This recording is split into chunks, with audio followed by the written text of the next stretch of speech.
হে everyone, আসসালামু আলাইকুম। কেমন আছেন আপনারা সবাই? আশা করছি আপনারা সবাই ভালো আছেন। আমিও ভালো আছি। তো আজ আমি আপনাদের মাঝে যেই বিষয়টি নিয়ে কথা বলবো সেটি হচ্ছে এটা। হ্যাঁ, আমার সুজুকি জিক্সার এসএফ এই বাইকটি সম্পর্কে আজকে আমি আপনাদের সঙ্গে কথা বলবো। ৫টি খারাপ দিক সম্পর্কে আলোচনা করব। ৫টি খারাপ দিক সম্পর্কে আলোচনা করব যে আসলে এই বাইকটি আমি যে এতদিন ধরে রাইড করতেছি এর মধ্যে আমার কি তিক্ত অভিজ্ঞতা হলো সেই তার মধ্যে থেকে আমি ৫টি খারাপ দিক আপনাদের সঙ্গে শেয়ার করব। আর ইনশাল্লাহ আমি খুব শীঘ্রই আপনাদের মাঝে একটি ফুল রিভিউ নিয়ে আসবো আমার এই বাইকটির। তো চলুন বেশি কথা না বলে ভিডিওটি শুরু করা যাক।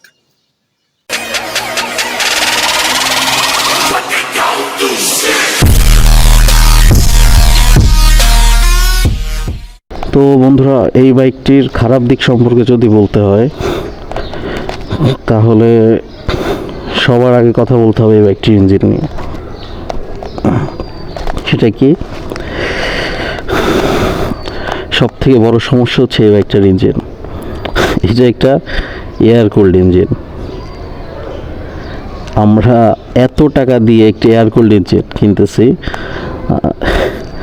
আসলে কি বলবো। এয়ার কুলড ইঞ্জিন ঠিক আছে, মেনে নিলাম, কিন্তু এয়ার কুলড ইঞ্জিন হওয়ার দরুন যেই সমস্যাটা সব থেকে বেশি করে হয়, ইঞ্জিন ওভারহিট হয় আর লং রানে পারফরমেন্স ড্রপ করে। হ্যাঁ, এই বাইকটার মধ্যেও ঠিক সেই প্রবলেমটাই আছে। যেহেতু এয়ার কুলড ইঞ্জিন, সেহেতু এই বাইকটা নিয়ে আপনি যখন লংয়ে যাবেন, একটানা 100 কিলোমিটার প্লাস চালাবেন, তখন এই বাইকটার ইঞ্জিন মোটামুটি ভালোই হিট হয়, আসলেই ভালো হিট হয়, এবং এই বাইকটার পাওয়ার লস করে, এটা সত্যি। আপনারা তো জানেন যে আমি মাসে দু একবার করে লংয়ে আসা যাওয়া করি আমার গ্রামের বাড়িতে, কুষ্টিয়া, গাজীপুর টু কুষ্টিয়া। আমি তো যখন লংয়ে যাই 200 কিলোমিটার রাস্তা, তখন এই বাইকটা বেশ ভালোই হিট জেনারেট করে আর মোটামুটি ভালোই পাওয়ার লস হয়। তাছাড়াও আমি গত রোজারিতে মাওয়া গেছিলাম, তখন এই বাইকটার মোটামুটি ভালোই পাওয়ার লস ফিল করছিলাম। তো এটার 1 নম্বর খারাপ দিক সম্পর্কে যদি বলতে হয়, তবে সেটা আমার কাছে মনে হচ্ছে ইঞ্জিন এর এয়ার কুলিং সিস্টেম। ইঞ্জিন বলতে আমি এখানে এয়ার কুলিং সিস্টেমটাকে বোঝাইছি, ইঞ্জিনটা খারাপ না, ইঞ্জিনটা ভালো, জাস্ট এয়ার কুলিং সিস্টেমটার কারণে ইঞ্জিনটা ওভারহিট হয়। বিশেষ করে আপনি যদি শহরের ট্রাফিক জ্যামে পড়েন, তাহলে বুঝতে পারবেন যে হিট কারে বলে। তো 1 নম্বর সমস্যা ছিল এয়ার কুলিং সিস্টেম। 2 নম্বর প্রবলেম নিয়ে যদি বলতে যাই, তাহলে আমি কথা বলবো এই বাইকটির গিয়ার নিয়ে। গিয়ার তুলনামূলক অন্যান্য এই সেগমেন্টে যত বাইক আছে সেই বাইকগুলোর তুলনায় অনেকটাই হার্ড। আর আপনারা তো হয়তো সব যারা চালান বা ইউজ করতেছেন, সবাই বা ইউজ করেছেন অতীতে, সবাই জানেন যে সুজুকির গিয়ার শিফটিং মানেই হার্ড। হ্যাঁ, এই বাইকটার গিয়ার আসলেই অনেক হার্ড। মাঝে মাঝে আমি গিয়ার শিফটিং মিস করি, তো আমার কাছে এটাও একটা খারাপ দিক মনে হয়েছে। 3 নম্বরে আমি যে আপনাদের সঙ্গে যে বিষয়টি নিয়ে কথা বলবো সেটি হচ্ছে এই বাইকটির বিল্ড কোয়ালিটি। মানে দেখছেন, একটু দেখেন, প্লাস্টিকগুলা এত নর্মাল দিছে, আমার মনে হয় না যে বাংলাদেশে ফেয়ারিং বাইকের মধ্যে এর থেকে নিম্নমানের ফেয়ারিং কোনো বাইক আছে কিনা আমার জানা নাই। প্লাস্টিকগুলো আসলেই মানে খুবই বাজে কোয়ালিটির প্লাস্টিক।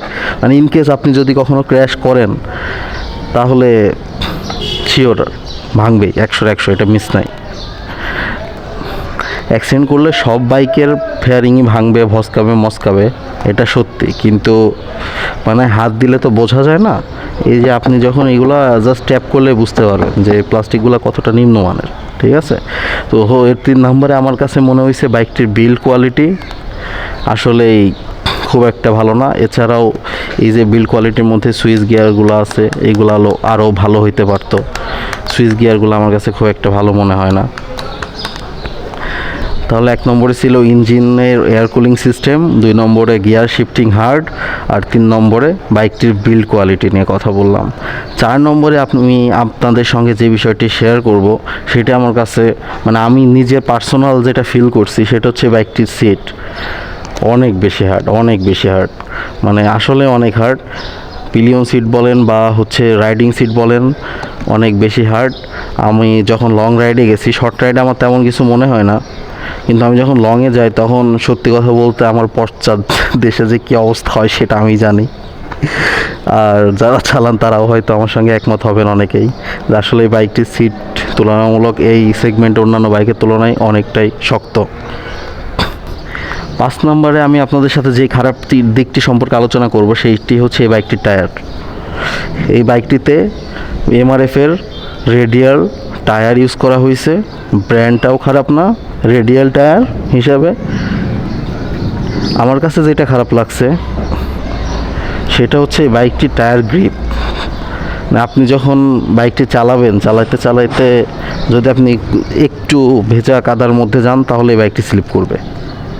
ভেজা কাদা বা নুড়ি পাথর বালি এর মধ্যে গেলে বাইকটি শিওর স্লিপ করবে।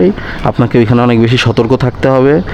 আর আপনি যখন বাইকটি চালাতে চালাতে যদি হঠাৎ করে কোনো প্যানিক সিচুয়েশন আসে, আপনি যদি হঠাৎ করে ব্রেক চাপেন, তখন এই বাইকটির পেছনের চাকা শিওর স্লিপ করবে। আর ক্ষেত্র বিশেষে সামনের চাকাটাও বেশ ভালোই স্লিপ করে। তো আমার কাছে এটিও মনে হয়েছে বাইকটার অন্যতম খারাপ দিক। তো 1 নম্বরে ছিল বাইকটির এয়ার কুলিং সিস্টেম, 2 নম্বরে বাইকটির গিয়ার শিফটিং হার্ড মনে হয়েছে আমার কাছে, 3 নম্বরে বাইকটির বিল্ড কোয়ালিটি অ্যান্ড পেইন্ট কোয়ালিটিটা আমার কাছে ভালো লাগে নাই, 4 নম্বরে বাইকটির সিট যথেষ্ট হার্ড, লং রানে পশ্চাৎ দেশে বেশ ভালোই ব্যথা হয়, আর 5 নম্বরে বাইকটির টায়ার গ্রিপ আমার কাছে ভালো লাগে নাই। তো আপনারা যারা বাইকটি কিনবেন তারা অবশ্যই এগুলো বিবেচনা করেই বাইকটি কিনবেন বলে আমি আশা রাখবো। তাহলে আপনাদের বাইকটি কেনার পরে কোনো ধরনের অনুশোচনা বা কোনো ধরনের খাপলা কাজ করবে না বলে আমি মনে করি। তো গাইস, এই ছিল বাইকটি সম্পর্কে আমার 5টি খারাপ দিক আলোচনা। আজকের মতো এখানেই বিদায় নিচ্ছি। ফিরে আসবো ঠিক এর পরের ভিডিওটিতে, যেটিতে আমি এই বাইকটির 5টি ভালো দিক সম্পর্কে আলোচনা করেছি। তো সবাইকে বিদায় জানিয়ে আজকের মতো খোদা হাফেজ।